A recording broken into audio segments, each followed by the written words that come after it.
Horror कहानियां थी। प्रेत।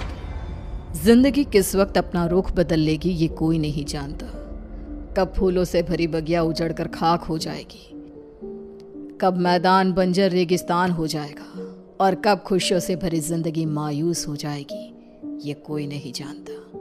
ये कहानी है कनिष्का की, जिसे अंदाजा भी नहीं था कि उसके जीवन का अगला पल उसके लिए क्या लाने वाला था।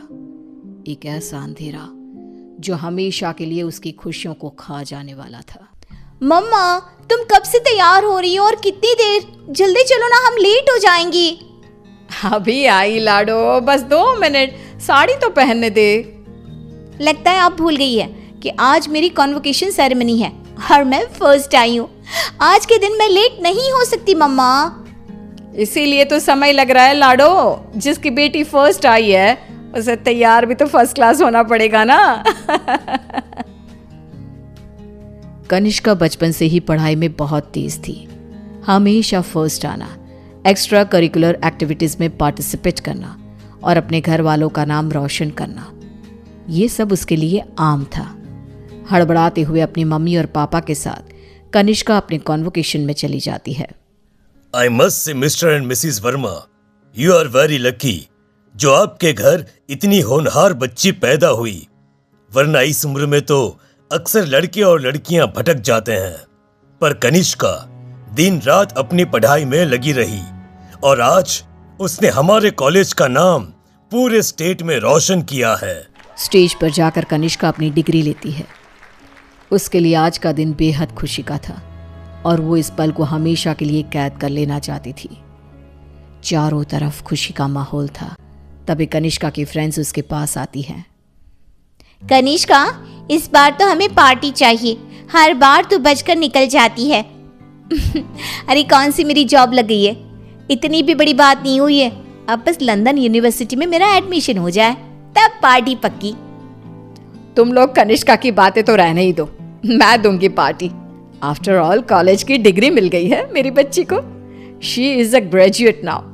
तो आज रात को मेरे घर पर पार्टी रहेगी, तुम सभी को आना है। रात को सभी पार्टी में आते हैं।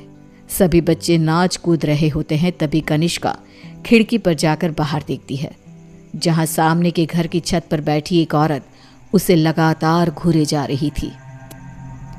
ये मिस्टर शाह के घर में ये औरत कौन है? वो तो अकेले रहते हैं।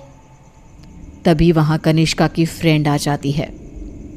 तू यहाँ रात को बाहर तारे देख रही है क्या? चल ना, सब कितना एंजॉय कर रहे हैं। कनिष्का नेहा के साथ चली तो जाती है, पर उसे बहुत अजीब महसूस होने लगता है, मानो कोई सदियों पुराना दुख उसकी आत्मा को याद आ गया हो।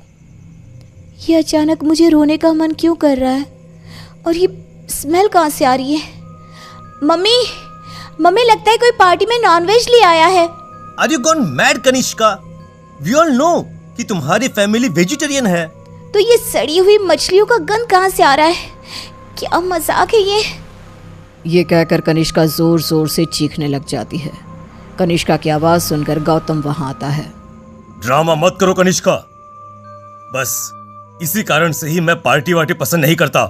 चलो जाओ अपने कमरे में। सभी अपने अपने घर चले जाते हैं और इसके बाद कनिष्का का बिहेवियर और भी खराब होता जाता है। रात को 3 बजे अचानक उठकर कनिष्का दीवारों से बातें करने लगती है। उसकी आवाज सुनकर रीना भागते हुए आती है। अरे बेटा, इतनी रात को तुम यहाँ पर क्या कर रही हो और दीवार को देखकर किससे बात कर रही हो? लाडो, कोई नहीं है यहाँ। रीना कनिष्का को सीने से लगा लेती है। कनिष्का का शरीर बहुत गर्म था। रीना ये देखकर सोच में पड़ जाती है। आज तक मेरी बच्ची ने कभी ऐसा बिहेव नहीं किया, आज क्या हो गया है इसे?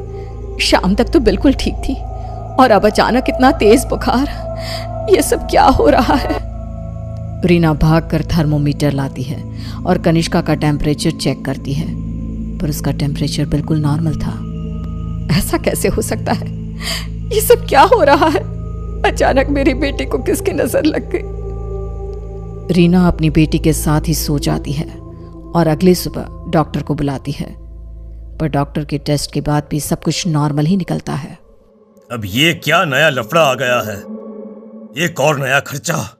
ये क्या कह रहे हैं आप? जब तक कनिष्का टॉपर थी तब तक आपकी बेटी थी, और आज बेचारी बच्ची तकलीफ में है तो ये सब कहने लगे आप? रीना और गौतम में बहस हो जाती है। गुस्से में गौतम घर से बाहर निकलता है, जहां उसे पता चलता है कि मिस्टर शाह अब नहीं रहे।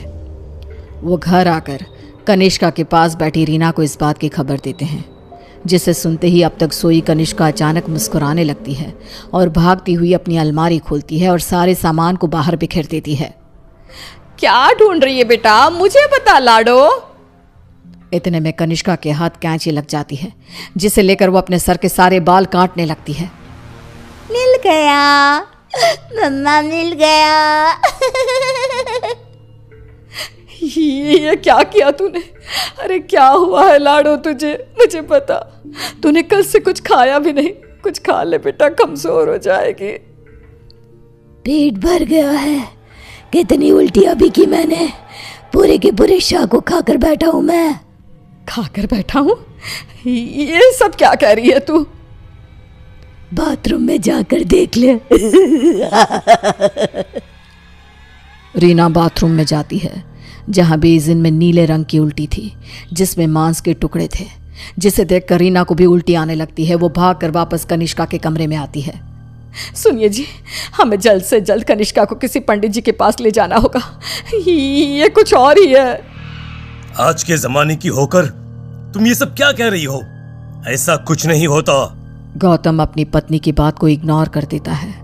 इसी तरह दिन बीतने लगते हैं। भूखी रहने के कारण अब कनिष्का के शरीर की हड्डियां भी दिखने लगती है। उसकी आंखों के नीचे काले गड्ढे आ चुके थे। अब मैं किसी की नहीं सुनूंगी, बहुत हुआ।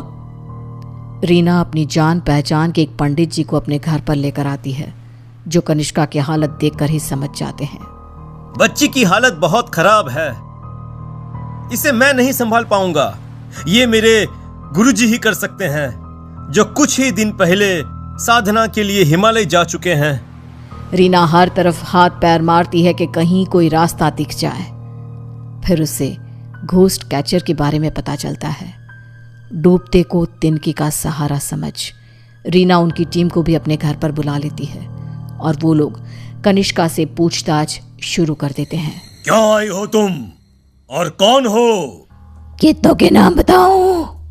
मतलब तुम एक से ज्यादा हो, एक से ज्यादा हो इस लड़की के शरीर में। बताओ बताओ कितने हो? हम 42 प्रेत हैं। कनिष्का की बात सुन वहां मौजूद सब लोग हैरान रह जाते हैं। उसके शरीर में बसे इन प्रेतों को निकालना अब किसी के बस में नहीं रह गया था। उसी शाम कनिष्का की मृत्यु हो जाती है, जिसका सदमा रीना बर्दाश्त नहीं कर पाती और सब कुछ छोड़ अपनी बेटी के साथ हुए इस हादसे के पीछे की वजह का पता लगाने निकल पड़ती है।